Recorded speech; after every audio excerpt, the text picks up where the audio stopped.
Kingdom One family, welcome back to another podcast here. I am your host, Nick, and today we are talking about what does developing a healthy online church look like.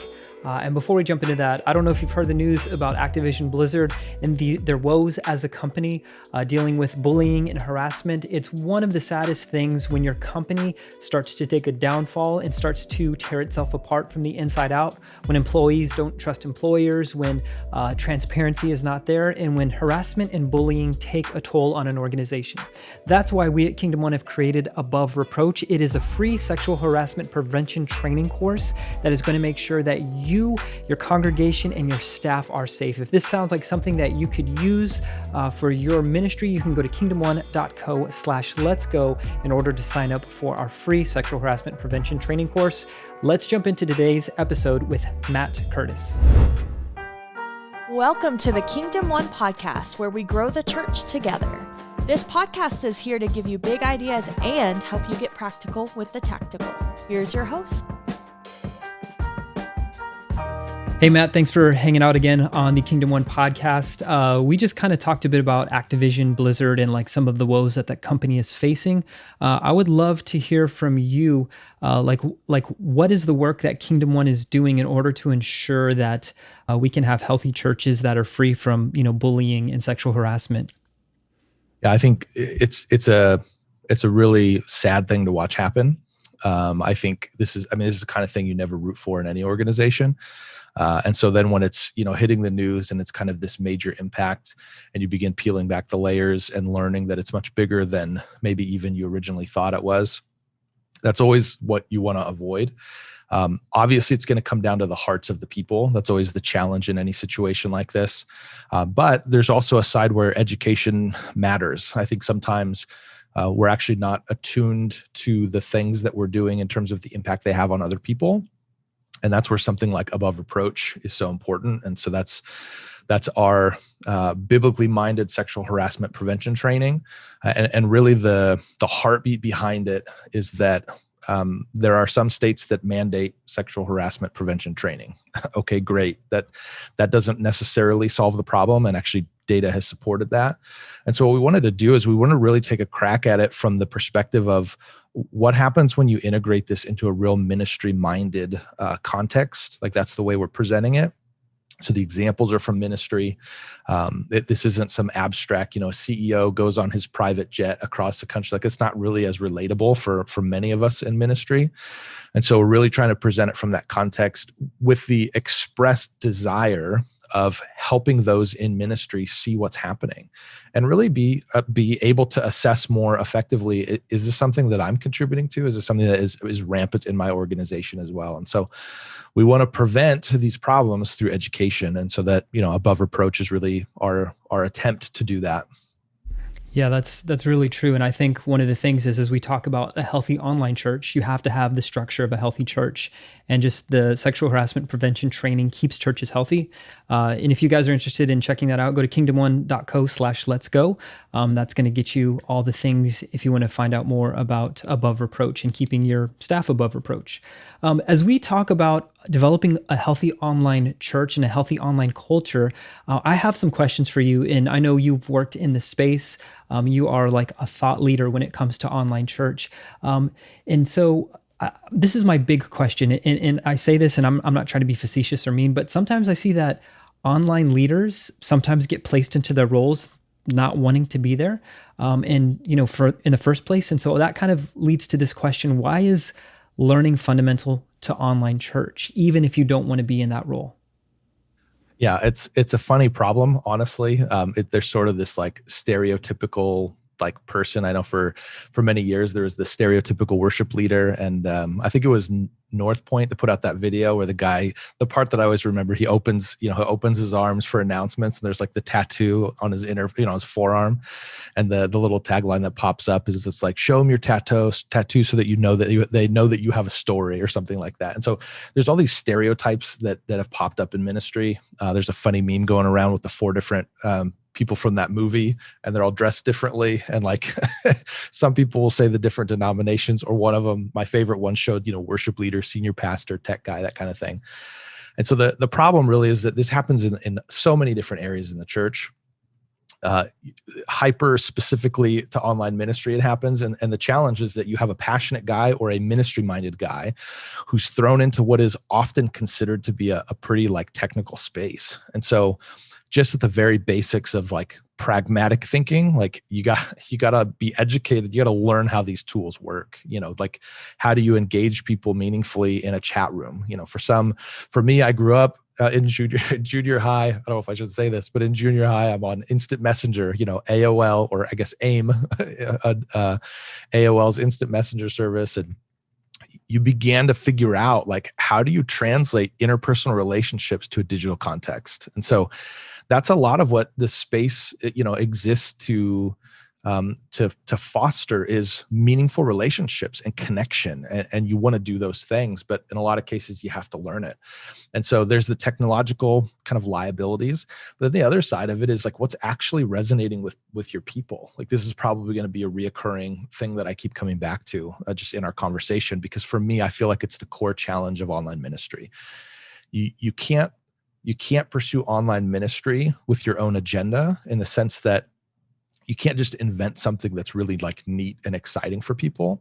You're ministering to your congregation. Like that's what you're doing. And so education is really important, because you need to understand how these things are resonating with people. And frankly, you need to understand what their needs are. You should be building an online ministry solution that meets the needs of your people. So there's this constant learning that's happening, because the other sort of like the foundation, I guess, upon which these things are built is that things are changing all the time. Our culture's changing. The things that are the highest points of drama, they're changing. The context in which messages are received is changing. And so it's a real fluid space. And so just being constantly attentive to those things and really learning about what the climate looks like out there is really important, I think, because it's going to help you be sensitive to the most effective pathways for ministry. Absolutely. I think one of the key things that you talked about there was, like what are those fundamentals of ministry and how do we translate those digitally?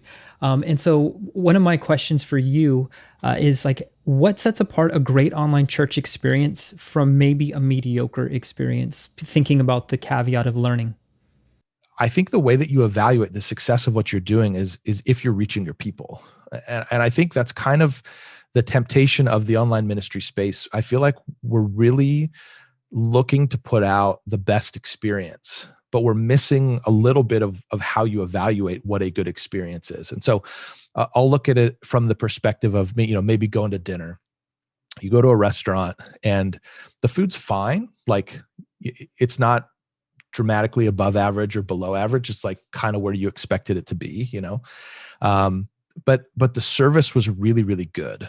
And so the server was really attentive. You dropped your fork and she brought a fork before you even asked for it. They put too many straws on the table instead of one shy of what you needed, those kinds of things. Your drinks were refilled when they were half empty. Like that's the difference between leaving that restaurant really feeling like it was a good experience. The food itself didn't change. They didn't rebrand. They haven't, renovated the inside of the restaurant, but it really resonated with you as the customer because the experience was good. And so I think what I've really been recognizing more and more, especially I think as we're kind of transitioning to this awkward hybrid of there's a lot of people that are partially in person, or like they're going 1 week in person and one online and in person, that kind of a routine happening. It's really a lot about, is what we're doing, is what we're putting out there helping our people? Are the ministers, the leaders of the church, the pastors, are they connecting with the needs of the people? Are they shepherding the flock? Is that happening based on the things that are being put out there? I think there's been a draw towards like, well, let's try this new thing, or let's try this exciting thing, or this is a really exciting opportunity or an idea. But we're missing a little bit of, is it actually landing with our people? And so I think this is particularly, this is a particular tension probably with larger churches where the staff tends to be the echo chamber, where we're all evaluating as a staff. And so like one guy on staff says, I didn't like this. Another guy staff says, I really liked it. But we're not doing church for the staff. We're doing church for the people, the body of believers that we've been called to shepherd and grow. And so all of that to say, I think really the evaluation of an effective church or a mediocre church in the online context really comes down to, is it moving people forward in their walk? Is it helping them grow? Is it a positive and a helpful contributor to their spiritual life? That's so good. That is so good. There are 2 points that you touched on that I'd love to highlight. And one is this talk about awkward hybrid. We're, kind of in this, we don't know where we are in the pandemic. Like just in all honesty, like we could, go back to lockdown soon, or it could just be like, hey, this Delta variant is like the flu. And then we're in the clear in the next 3 to 4 weeks. We have no idea. And so I see a lot of churches, and the conversations we're having with churches is that, what do they do? Do we shut down online to get more people in the door? Do we keep online going? I even had one pastor tell me, we took your advice and we just hired somebody to do our TikTok, because that's going to be like the best avenue for us right now is through TikTok. And I'm like, wait, and you're not going to have an online strategy, but you're going to go with TikTok? Like, this is really interesting. Dive deep. And so all that to say is this awkward hybrid situation. How can a pastor think through these things in a coherent way that makes room for the right decision at the end of the day? Yeah, I have always felt like patience is a problem in the American church. I think part of that is because we have access to so many resources. We can afford to be impatient in a lot of cases. I always go back to, I always try to go back to scripture about everything, and less about like, oh, this verse answers your question. I mean, I think there are singular verses that answer these questions. There's a verse in Proverbs, steady plotting brings prosperity, hasty speculation brings poverty. And I think that kind of a passage really embodies what we're talking about here in terms of, like, the duration of time has to happen in order for things to settle. The thing I always find myself going back to, though, is the redemption of humanity. I mean, I think the cross is a pretty powerful place for us to look at the example of I would say the sovereign plan of redemption. And so what you find is the beginning of this plan all the way back in Genesis. You have the fall happening. And then what happens right after the fall? It's the beginning of the orchestration of the plan of redemption. Well, there are a lot of pages in between that passage and the fulfillment of that. And so what I think we run into sometimes is this impatience in terms of wanting to get back to normal. Look, I get it. Like, we want to get back to normalcy. I totally understand that. And I don't think there's any problem with that desire. I do think there's a problem with us trying to force it, though. And again, kind of going back to, what actually are your people thinking and feeling? Like, you may live in an area where everyone in your congregation does not feel any concern at all about the pandemic, about catching the coronavirus, whatever.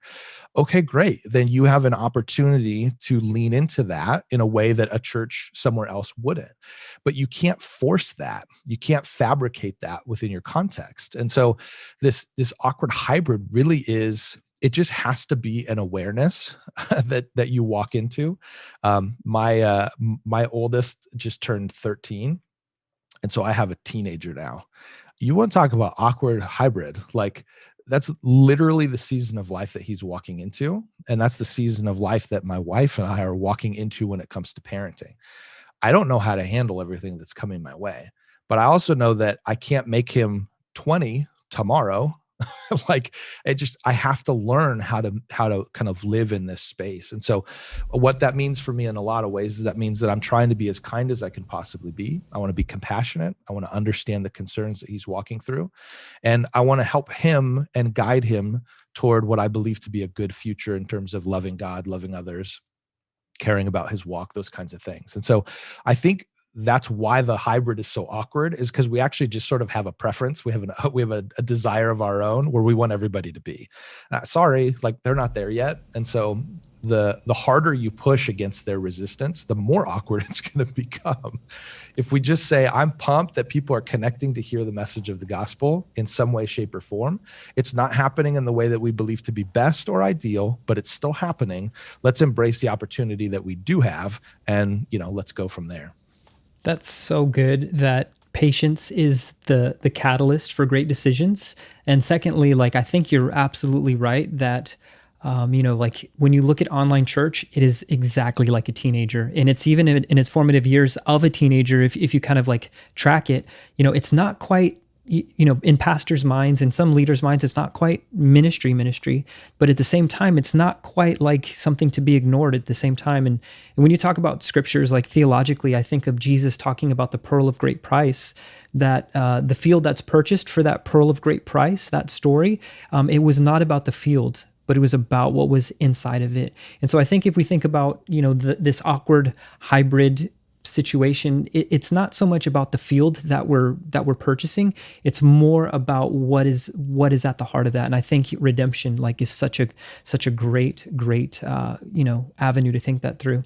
And that kind of leads to the next question I have for you is about values. Is what do we value and what should we value as an online church? How do our church's value play into online church? And specifically, I want to touch on the value of we value in-person, face-to-face ministry and relationship. Can you maybe walk us through that and your thoughts? Yeah. So when I first launched online ministry in the church where I was serving, there was a degree of I like technology, I like this space, and I'm interested in it, but I am concerned that we have the potential of pushing people into a position that's not really helpful for them. That's not really the best place for their walk. And so I was a little bit uneasy about what this could end up becoming, and I think leadership was too. I think we kind of shared that concern. So one of the things for me that's a really, really important piece of all of this is you have to listen. You really have to listen. And I'm not saying turn your leadership style into one that's like the recipients of ministry decide every decision that's happening. That's not what I'm saying. What I'm saying is you need to actually listen to what people are going through in their life, because I find that we often, specifically in the area of online ministry, probably more than any other area I've seen, we really, really lean heavily on our assumptions when it comes to making decisions. And so we actually ended up putting out a survey after our first, just about a year of having it kind of under our belt. And I cannot tell you how profound the results were in terms of my assumptions. And I'm not like the anti-online guy in the room, you know what I mean? But like my assumptions fell woefully short of what God was actually doing. And so what we were finding is that people were engaging in online ministry because they were caring for their parents who had cancer for 9 months. And so every weekend, the daughter would go over to the parents' house and watch, or even in some cases, the hospital room. They'd put it on in the hospital room and they would watch church together as a family. I'm like, oh, that's a pretty legitimate, that's a good reason for watching online ministry. They're not just ditching church. They're not like hanging out in their bathrobe because they're too lazy to get out of bed. Those were the assumptions, you know what I mean? Is that we're going to train a group of people to not gather because they're lazy. And so I think really the key in a lot of this stuff is that you have to listen, you have to ask questions, and you have to hear, because all of this, back to your values now, your values exist to guide the way that you minister. I mean, that's what they're there for. If your values aren't guiding you in that way, then you're not really using them right. They're just like statements on a wall then, you know what I mean? They're not values. Well, I don't know many churches that don't value caring for people that are sick, or, widows and orphans. I've heard that somewhere. What if this opens the door for us to be able to actually embrace our values more? And I think that's what I continue to find, is that as I dig deeper into the motivation of those who are using online ministry and are participating in online ministry, I'm actually finding that it's for things like, I'm sick and I feel like I was forgotten by the church, but now I don't. That's a crazy turnaround. I didn't have that on my list as to why people were engaging, but that's what we were hearing. I heard that from multiple people, unsolicited. This was in an empty box. This wasn't like, check, do you feel like, online ministry is the best thing ever because of these reasons? It's like, tell us something else about your experience. And that's what they voluntarily put forward. Another family shared something along the lines of, we struggle with chronic health issues and we can't go all the time. But by being able to continue our discipline of regular church attendance, we're teaching our kids that it doesn't matter if you're healthy or if you're sick, there's no reason to not attend church. And I'm just like, holy smokes, like these people are actually arguing against the arguments against online ministry in the way that they're participating in it. And so I would really challenge anyone who would say this is kind of not in alignment with our values. I actually think what it does is it's almost like it pours, Miracle Grow on your values, and it gives you a whole new platform in order to be able to care about what you care about. That's amazing. I've heard those stories over and over again of families who one of the families we heard from was their daughter was autoimmune compromised, couldn't be around other kids. And this is like 2 years before COVID even hit. And when we launched our kids' online services, they were just ecstatic. They're like, our daughter feels a part of the church, and they lived in Portland, Oregon, and our church is in Southern California. And it's just like, this is a win beyond measure. And one of the values that the church that I was at really valued was stories. And when you can surface these stories and when you can share and celebrate what the online space is doing, we had a truck driver who, he drove all over the U.S. and said, hey, Sunday mornings, I know I can tune in online and I can listen while I'm driving, and it helps me with my faith. And we're just sitting here thinking like, it's not that this dude doesn't want to be in church service. He absolutely wants to, but his financial situation, his job doesn't allow for these things. And so when I think of values, I think of like, are we caring for the least of these, like you mentioned, which is phenomenal. And then the second thing is, do we value people enough to share their story and share how online ministry is really moving the needle in people's lives? And so I think that's just one of the best things that we can do is really share. And as we talk about sharing, what are some of the churches that you're kind of gleaning, inspiration from? Like, who are you looking towards? And is that a bad idea to look towards other churches for inspiration? What are your thoughts? Yeah, man, this is another one where I don't have the conventional answer. I think the challenge for me with looking to other ministries for inspiration, well, I'll start with this. I think looking to churches for inspiration and general ideas is super helpful. And so I tend to I look everywhere. I'm looking at churches that I agree with theologically, and I'm looking at churches that I disagree with theologically. I think I'm looking at churches that are large, and I'm looking at churches that are small.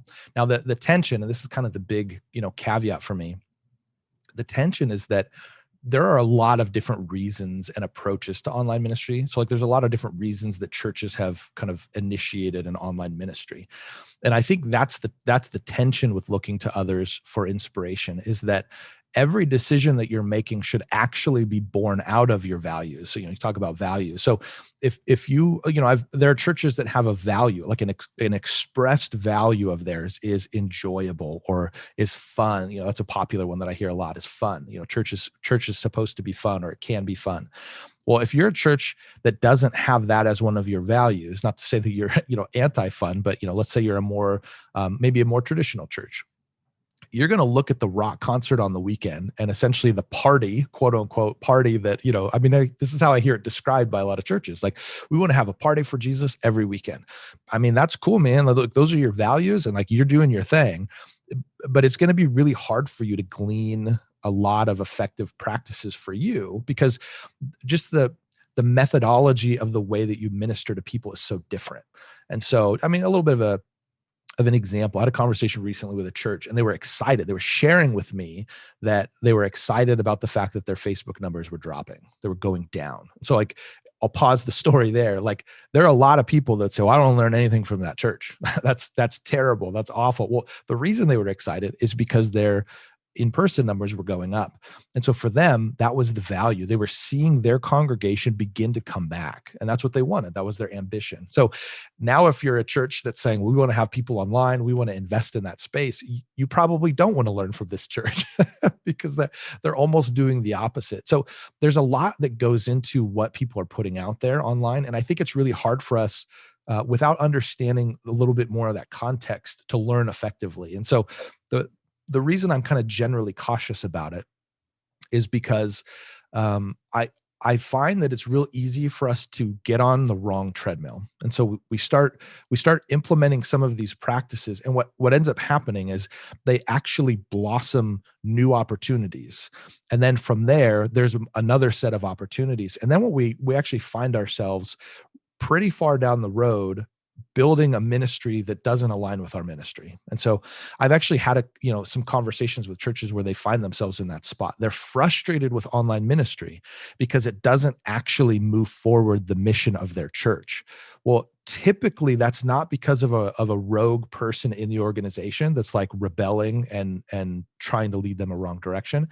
It's actually because some of the things that they've cherry picked from other organizations have led them in a direction that doesn't really align with their destination. And so those are the things for me where I think, I think you can look at other churches and you can get some inspiration from what they're doing, but it really does come back to what is your church's purpose? Like, what is the ambition of your church in terms of who are you trying to reach? Who has God specifically put in your care, within your existing congregation? But then also God's given your church a grouping of spiritual gifts, and there are people that are gifted in your congregation. How is that? Like, what does that look like?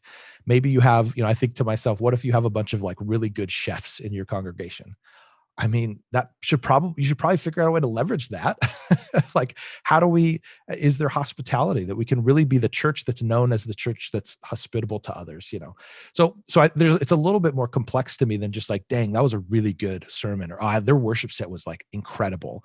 It's a little bit more of, how are you trying to move forward as an organization? How has God really positioned you to minister?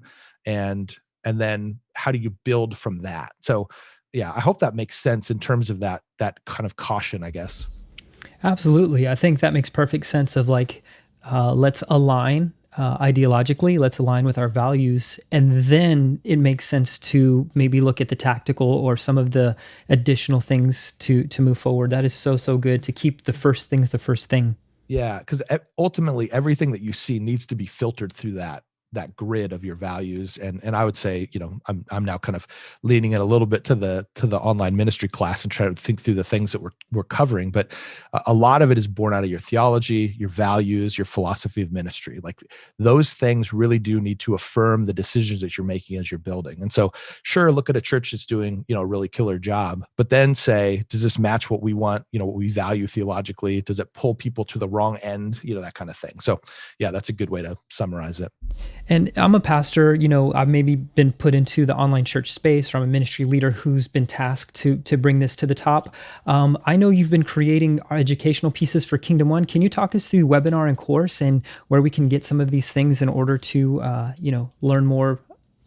Yeah. So kingdom1.academy is where it's all going to be and where it all lives. And this is just the beginning. This is our first class, which I'm excited about. Part of that, as well as there's a webinar that's accessible, that's free. It's 5 of the common challenges that we find in the online ministry space, and then what you can do about them. Some of them are geared toward just tensions of, I want to bring the conversation of online ministry to the table, but my church is like generally anti, innovation, or really maybe even just anti this specific innovation. And so we kind of talk through some of that. And then the other side of it is, what happens if you have online ministry? This is a common story. We have it in our church, but now all of a sudden it seems like everybody's kind of lost interest. So what do we do about it? So that's really what the webinar is kind of talking through, just some of those common challenges. And then the class is really solely focused on you developing an online ministry roadmap for your church. The tension, it dovetails a little bit from this last kind of piece of the conversation. The problem that we keep seeing is that churches have built a ministry that's not compatible with their ministry. And so online ministry really is starting to shift into the villain role in a lot of churches. It's starting to be perceived as the thing that's preventing people from doing what we want in terms of gathering in person, or, whatever it looks like. And really, that's just a bad build. That's not a bad ministry model or a bad, tool. And so, I always think of this with power tools. Like, I'm a table saw guy. And so I love like precision stuff, like build a box, build cabinets, those kinds of things. Like, I know that there are people who can do it with a skill saw, but I am just not that guy. Give me a table saw over a skill saw. It doesn't mean skill saws are bad. It just means that it's not the right tool for the job that I'm trying to accomplish. And so that's a lot of what goes into this. And so building your online ministry roadmap really is that. It's we start with theology, and we start with, what is it that you actually believe? There's a list of kind of bombshell theological issues that I continue to see be the stopping point for a lot of these ministries, and really like the division point within a staff or within a congregation. It's like half agree with this, half agree with the other. And it's like, you gotta get through that. And then from there, we really go through the phases of what it looks like to build and make decisions on those, different facets of online ministry. And the reason I think it's important to have those decisions actually made is that now you can all go back to the book and you can say, hey, this is what we've landed on and this is what we're pursuing. And so that just makes it so much easier to build, particularly something as invasive as online ministry. It tends to touch all of your different existing ministries in some way, shape, or form. But also something as potentially divisive, because people begin to discover that they have a theological angst about certain issues. And so if you don't have that all clearly laid out, it's going to make every conversation a big conversation rather than a reminder of, this is where we've landed. And so a big part of what we've seen in the church, and this is just kind of kingdom wide holistically, kingdom one wide, pastors haven't gone to business school, and that's okay. But we find that oftentimes the hurdle between where church is and where they want to go, where they believe and feel like God has called them to go, it's really about education. And that's where we want to fill the gap with these classes. Is we want to help educate the church in some of these areas that we believe to be really pivotal areas to kind of get to that next step, and break through the wall that they're currently experiencing. That's awesome. And I think, just having this as an educational piece, and even that free webinar, you can go check that out at kingdom1.co/webinar to get those 5 things that you need to be thinking through. And then getting the course at kingdom1.academy, I think is so fantastic. I don't know the difference between the saws that you talked about. And so when you talked about those tools, but also I feel like maybe that's the way some people look at me when I'm talking about different graphics cards or Bitcoin mining or all the things. Some things just go over our heads. And what I love about what you've created is you make it so simple that we can understand that it's our values that are driving our decisions, not just because we made a decision and then we stick to it, but because there is substance behind it. And I think that's where employees and staff members really start to get behind vision and start to execute very well. Yeah, one of the first points that I make in the class is it's defining online ministry. Online ministry is regular ministry that happens on or through the internet. That's it. And so exactly what you're talking about, there's so much sort of complexity and just confusion around this space of online ministry. Oh, what about bandwidth? What about, all these different things that I don't know what they mean?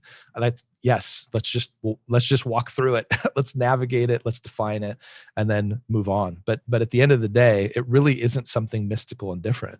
It's just an expression of your church's ministry, the mission that you believe in, the things that you care about, the things that you believe God has called you to do.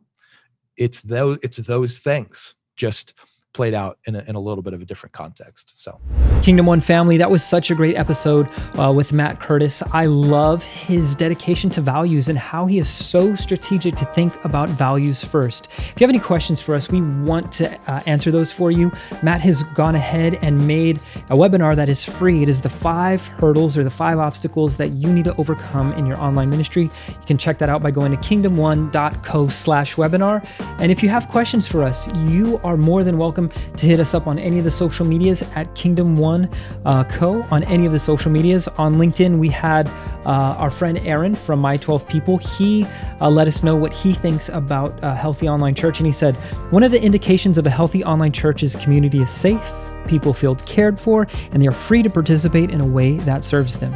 People are safe, served, and free, they will feel loved and identify as part of the community. And I have to say, Aaron, I agree with you 100%. Thank you for sharing that with us. We so appreciate when you guys share and interact with this type of content. And speaking of interacting, before we go, would you give us a rate or a thumbs up wherever you're watching or listening to this at? It helps us and it helps other ministry leaders find this podcast. Thanks so much for joining us today. And until we chat again, let's grow the church together. Peace.